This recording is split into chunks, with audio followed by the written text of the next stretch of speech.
শুভ সন্ধ্যা শ্রোতাবৃন্দ, আমি সাবরিনা এবং আপনারা শুনছেন সমাজ দর্পণ পডকাস্ট।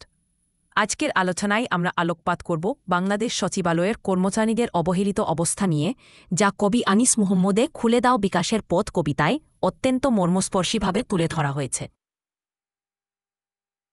ধন্যবাদ সাবরিনা। আমি রাহিম। 2016 সালে প্রকাশিত এই কবিতাটি বাংলাদেশ সচিবালয়ের সকল স্তরের কর্মচারী ও কর্মকর্তাদের প্রতি উৎসর্গ করা হয়েছে, যারা পদোন্নতিসহ ন্যায়সঙ্গত সুযোগ সুবিধা থেকে বঞ্চিত। কবিতাটি প্রতীকী ভাষায় সচিবালয়ের কর্মচারীদের অবস্থা তুলে ধরেছে, যেখানে তাদেরকে অস্পৃশ্য কীট, প্রাণহীন ডোম, যন্ত্রশ্রমিক ইত্যাদি হিসেবে চিত্রিত করা হয়েছে। হ্যাঁ রাহিম, কবিতাটি পড়লে বোঝা যায় যে কবি সচিবালয়ের কর্মচারীদের অবস্থা নিয়ে কতটা ব্যথিত।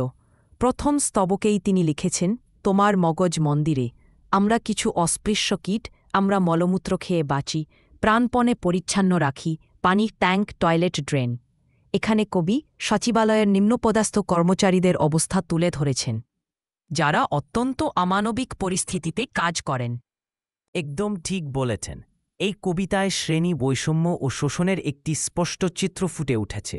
দ্বিতীয় স্তবকে কবি লিখেছেন, তোমার লাশকাটা ঘরে আমরা কিছু প্রাণহীন ডোম, কাটিছিরি হেচেরাই, নিরন্তর কুঠার দিয়ে কোপাই বনবৃক্ষের দেহে, সাজাই তোমার সংসার।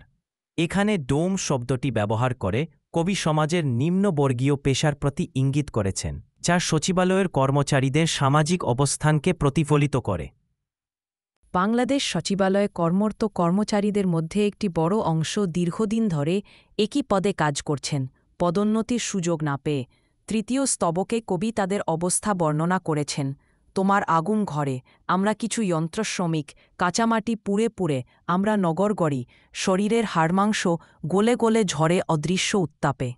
এখানে কর্মচারীদের অক্লান্ত পরিশ্রম এবং তার বিনিময়ে প্রাপ্ত অবহেলার চিত্র ফুটে উঠেছে। সাবরিনা, এই কবিতায় আরেকটি গুরুত্বপূর্ণ বিষয় হল সচিবালয়ের কর্মচারীদের বিকাশের পথ রুদ্ধ করে রাখা। চতুর্থ স্তবকে কবি লিখেছেন, তোমার সবুজ কাঁচ ঘরে আমরা কিছু মানব বনসাই, আমাদের হাত পা কেটে চ্যাটে বিকৃত সৌন্দর্য করে উপভোগ। এখানে বনসাই শব্দটি ব্যবহার করে কবি দেখাতে চেয়েছেন যে কিভাবে এই কর্মচারীদের বিকাশকে কৃত্রিমভাবে সীমিত করা হয়েছে, যেমন বনসাই গাছের বৃদ্ধি কৃত্রিমভাবে নিয়ন্ত্রণ করা হয়। একদম ঠিক। পঞ্চম স্তবকে কবি আরও একটি মর্মান্তিক চিত্র তুলে ধরেছেন, তোমার রঙিন নাচঘরে আমরা কিছু বিরাট শিশু, আমাদের বয়স বাড়ে না কখনো দেহমন। এখানে কবি দেখাচ্ছেন যে এই কর্মচারীরা বয়সে বড় হলে তাদের পেশাগত বিকাশ স্থবির হয়ে আছে, তারা যেন শিশুর মতোই অসহায় ও পরিনির্ভরশীল থেকে যাচ্ছেন। আর ষষ্ঠ স্তবকে কবি লিঙ্গ পরিচয়ের অভাবের কথা উল্লেখ করেছেন, তোমার শব্দর হাজঘরে আমরা কিছু ক্লীবকৃত দাস, আমাদের শ্রমে ঘামে দেশ জুড়ে অবিশ্রাম চলে, আদমশুমারি ভোটার তালিকায় তবু নাম ওঠে না আমাদের নেই কোনো লিঙ্গ পরিচয়। এখানে কবি দেখাচ্ছেন যে এই কর্মচারীরা সমাজে এবং রাষ্ট্রীয় কাঠামোতে কতটা অদৃশ্য, তাদের কোনো পরিচয় নেই। কবিতার শেষাংশে কবি একটি আবেদন রেখেছেন, কায়মনোবাক্যে তোমাদের বলি, আমাদের মানুষ হতে দাও, অপার স্নেহে খোলে দাও বিকাশের পথ। এই আবেদনটি অত্যন্ত মর্মস্পর্শী। সচিবালয়ের কর্মচারীরা শুধু পদোন্নতি চান না, তারা চান মানুষ হিসেবে মর্যাদা, স্বীকৃতি এবং বিকাশের সুযোগ। এটি একটি মানবিক আবেদন। বাংলাদেশ সচিবালয়ের কর্মচারীদের অবস্থা নিয়ে বিভিন্ন সময়ে আন্দোলন হয়েছে। তারা দীর্ঘদিন ধরে পদোন্নতি, বেতন বৈষম্য দূরীকরণ, চাকরির নিরাপত্তা এবং অন্যান্য সুযোগ সুবিধার দাবিতে আন্দোলন করে আসছেন। এই কবিতাটি সেই আন্দোলনের একটি সাহিত্যিক প্রতিফলন। রাহিন, আমি মনে করি এই কবিতাটি শুধু সচিবালয়ের কর্মচারীদের অবস্থাই তুলে ধরে না, বরং সমাজের বিভিন্ন স্তরে বিদ্যমান শ্রেণী বৈষম্য, শোষণ এবং অবহেলার চিত্র তুলে ধরে। কবি প্রতীকী ভাষা ব্যবহার করে একটি সামাজিক বাস্তবতাকে তুলে ধরেছেন। একদম ঠিক।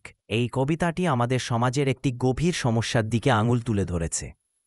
আমাদের সমাজে এবং প্রতিষ্ঠানগুলোতে এমন অনেক মানুষ আছেন যারা দীর্ঘদিন ধরে অবহেলিত, যাদের বিকাশের পথ রুদ্ধ করে রাখা হয়েছে। এই কবিতাটি তাদের কণ্ঠস্বর হয়ে উঠেছে। আজকের আলোচনা শেষ করার আগে আমি মনে করি আমাদের সবার উচিত সমাজের প্রতিটি স্তরের মানুষের অধিকার ও মর্যাদার প্রতি সংবেদনশীল হওয়া। সচিবালয়ের কর্মচারীদের মতো অবহেলিত জনগোষ্ঠীর প্রতি সহানুভূতিশীল হওয়া এবং তাদের বিকাশের পথ খুলে দেওয়ার জন্য সামাজিক ও রাষ্ট্রীয় পদক্ষেপ নেওয়া প্রয়োজন। একদম ঠিক বলেছেন সাবরিনা।